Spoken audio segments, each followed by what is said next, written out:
La ofensiva lo que buscaba era un fin político, que era desentrampar la mesa de negociaciones, Gerson, y poder firmar la paz. Digamos que tenía un objetivo político, pero que en este caso también el hecho de que tuviera como eje principal lo político, no significa que dentro de lo militar tampoco se buscara el quiebre del ejército o una insurrección popular, Gerson.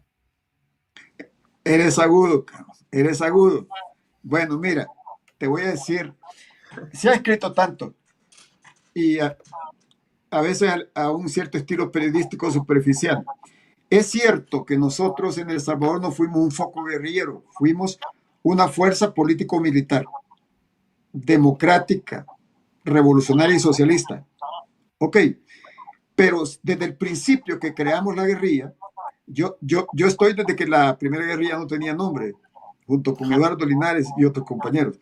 Entonces, estábamos muy claros que era una estrategia política militar, donde lo político conduce, no lo militar. Pero lo militar era lo decisivo, lo que podía decidir. Y el pueblo, la lucha popular, lo fundamental. Así estuvo definido. Pero ya a esa altura ya no solo era político militar, era político, militar y diplomática. ¿Por qué? Porque toda la negociación se estaba llevando en el exterior y había que ganar la batalla internacional y nosotros ganamos todas las batallas. Nuestro aparato diplomático era más efectivo que la dictadura. Le ganamos a mediados de año en Ginebra todas las batallas, condenas a la dictadura. Y en la Asamblea General eran condenas a la dictadura. Y en Washington, también esto hay que decirlo, tuvimos el apoyo del pueblo norteamericano siempre, desde los 80. Ya desde el 75 al 80 había mucho apoyo para el bloque popular revolucionario. Y para el 80, ya para amanecer el 81, había más de 300 comités de solidaridad con la lucha del pueblo de El Salvador. Para serte exacto, creo que eran 384 ciudades con comités de solidaridad. Y ahí surgieron los santuarios, los primeros santuarios, ¿verdad? No solo para apoyar migrantes por la, por la dictadura, sino para apoyar la lucha del pueblo salvadoreño. Te voy a contar algo, eh, porque dicen que la URSS, mira, la URSS nunca nos mandó un rublo, nunca, esa es la moneda, nunca nos mandó un rublo. El grueso del financiamiento, el 90% del financiamiento vino de Occidente, de los pueblos. Te voy a poner un ejemplo, además del pueblo de Estados Unidos, que fue súper solidario con nosotros, extremadamente solidario el pueblo de los Estados Unidos. Nosotros tenemos una deuda moral y esperamos que ahora se sepan defender allí, ¿verdad? Esa lucha cada día más heroica por defender los derechos, las libertades.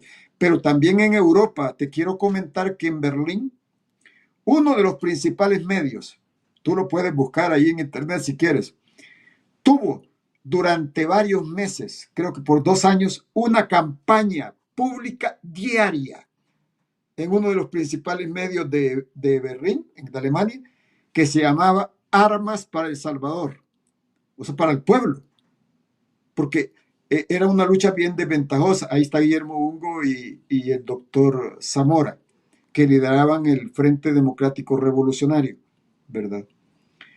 Allí el vacío es Quique Álvarez. Quique Álvarez era el líder del FDR al principio. Pero bueno, ellos son dos grandes figuras. Mi respeto para ellos, para ambos.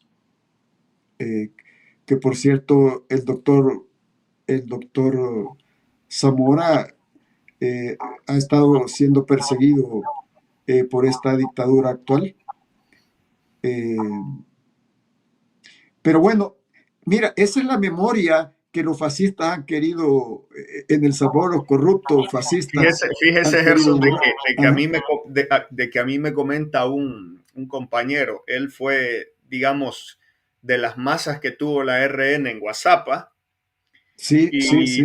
y luego, Ellos estaban en la zona baja. Ajá. claro, luego se incorporó como miliciano y por su expertise él tenía un taller donde arreglaba las cachas de los fusiles. Sí, Entonces, en una ocasión estábamos en una reunión y yo le pregunté eso, pero mire, ustedes les llevaban armas. eran Y talleres. se tiró una risa, o sea, les llevaban armas, me refiero que había una gran logística al principio de la guerra y se tiró una gran risada y me dice, te voy a contar, me dice, cómo nosotros obteníamos las armas. En una ocasión a nosotros nos mandaron a una logística, cuenta él, y nos dijeron de que esa logística era para ir a recoger armas. Yo bien emocionado, cuenta este compañero que iba, yo bien emocionado porque por fin nosotros íbamos a tener armas. Mm. Llegamos a la troncal, dice, y nos dijeron que teníamos que esperar. Nuestra función era que los compañeros que sí tenían armas les iban a tender una emboscada a una patrulla del ejército que iba a pasar. Y nuestra función era que cuando fuera la emboscada y cayeran, les íbamos a ir a quitar los fusiles a estos militares que cayeran. Esas eran las armas que nosotros en ese momento íbamos a ir a recoger. Bueno, te quiero contar que eh, durante la guerra civil, porque Reagan declaró en su discurso de toma de posesión, Reagan, si tú lo lees, él cuando comienza la parte, habló de la guerra de las galaxias, así le llamaba, eh, a una su estrategia que tenía, que ganar el espacio, no sé qué, pero cuando comenzó la parte geoestratégica, comienza diciendo, en El Salvador le vamos a marcar la raya al comunismo. Así era su lenguaje.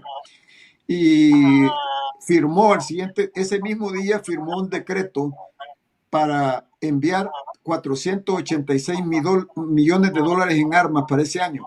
O sea, 1,5 millones de dólares diarios para destruirnos. Claro. Eso en el 81. Aparte de toda la ayuda que a través de AID se construyó la principal embajada, la más grande del mundo ahí, la estación AID más grande en aquella época. Pero y además comenzaron a construir la base militar más sofisticada en la región, la Cuarta Brigada. Si tú vas a la Cuarta Brigada, no es un cuartel. No, no, la Cuarta Brigada no es la Primera Brigada, ni es la Tercera Brigada, que son un cuartel. No, la Cuarta Brigada es un complejo, es una zona que tiene varios cerros, ahí tiene las cuadras, como los cuartelitos del eso. Lo he leído en un libro que Bien, crearon que se llama esa, Romper un candado, el paraíso. sí, entiendo que se está escribiendo el, el Paraíso 2 porque el Ah, Paraíso lo tomamos, esa zona militar sofisticada que sirvió de ejemplo para Palmerola, para no sé qué, nosotros nos tomamos 3 veces la Brigada del Paraíso, 3 veces. Y cada vez que nos tomamos el Paraíso, tuvimos que tener varios destacamentos de personas para sacar el armamento que se podía sacar, que el armamento que se podía sacar eran fusiles, principalmente, tiros, etcétera. Y como era demasiada logística, digamos, y no teníamos la suficiente gente, ¿qué es eso? Ah, es el libro, ¿verdad? ¿Cómo se llama? Se llama Los Secretos del Paraíso. Bueno, esa habla de una de las batallas del paraíso. Te quiero decir que yo conozco un poco esto porque estuve en una de las tomas del paraíso, en una. Y en la otra, mi hermano estuvo en todas. Mi hermano menor, él murió, Vladimir, Marco Aurelio era su nombre. Él era un muchacho muy joven, como de 23 años, que murió comandando el pelotón que asaltó el helipuerto.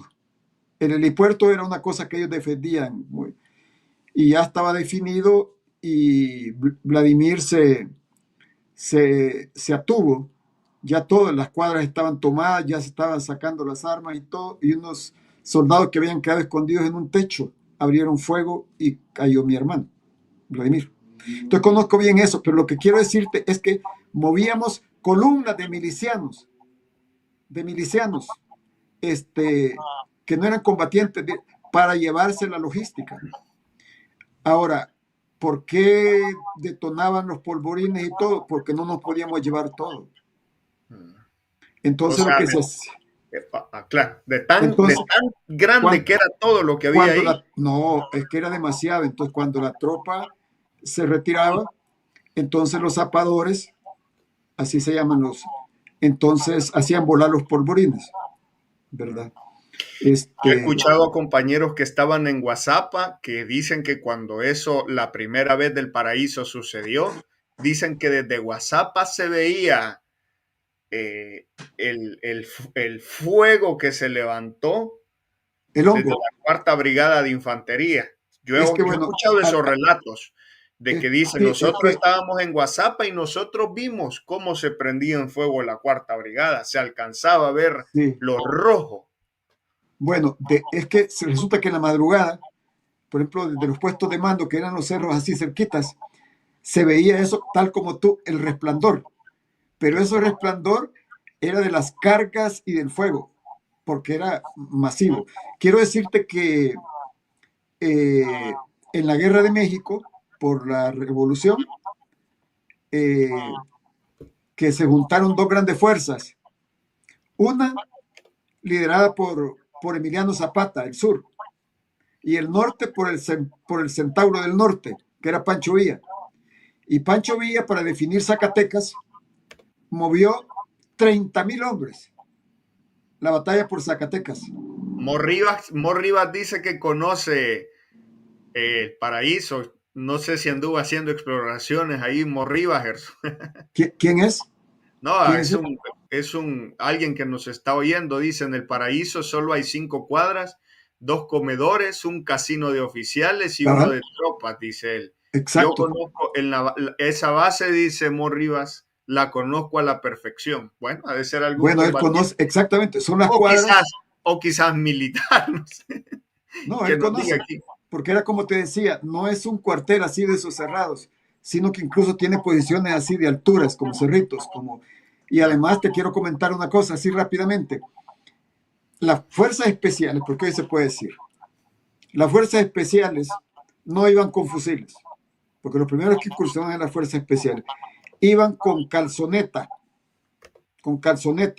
pintados todos de negro y verde, ¿verdad? Con un bolsón atrás donde llevaban las cargas con tiraflectores, un yatagán en la boca y solo una escuadra, una pistola, nada más, porque ellos tenían que llegar así, mira, a tocar la cuadra de esas cuadras donde dormían y después salir. Entonces, para llegar allí tenían que burlar primero el patrullaje que alrededor se mantenía casi permanente. Dos, los reflectores. Ese amigo de, ¿saben? Si fue en la noche, los reflectores que te cegaban desde fuera.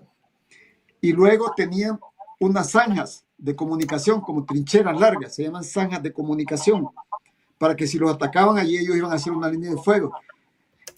Los exploradores tenían que romper la malla ciclón, que el Razor a veces estaba electrizado, romper la malla ciclón, entrar,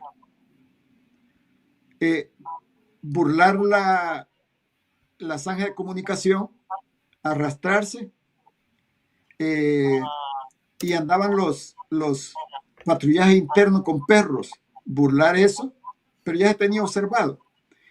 Y luego, en las cuadras que dice este amigo, esas cuadras en la noche eran patrullados por centinelas que le llamaban los imaginarias, esos. Entonces tenían que burlar a la imaginaria y tocar la pared. porque eso era, Dice Morribas, esa base tiene 32 posiciones de vigilancia. Esos cerritos son las posiciones Alfa 1 y Alfa 2. ah, no, él estaba adentro. Dámele mis saludos.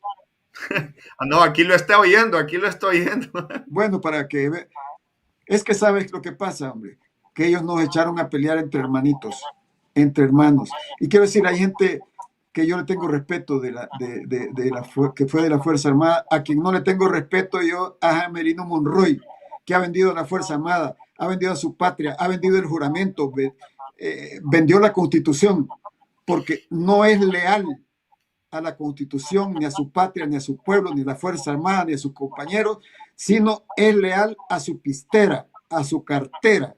¿Mm? Tenemos Dice que toda la información de cómo lo han comprado y cómo ha subordinado al ejército. Pero yo estoy seguro que tienen que haber oficiales patrióticos, que tienen que haber oficiales patrióticos. No hay dictadura que dure 100 años.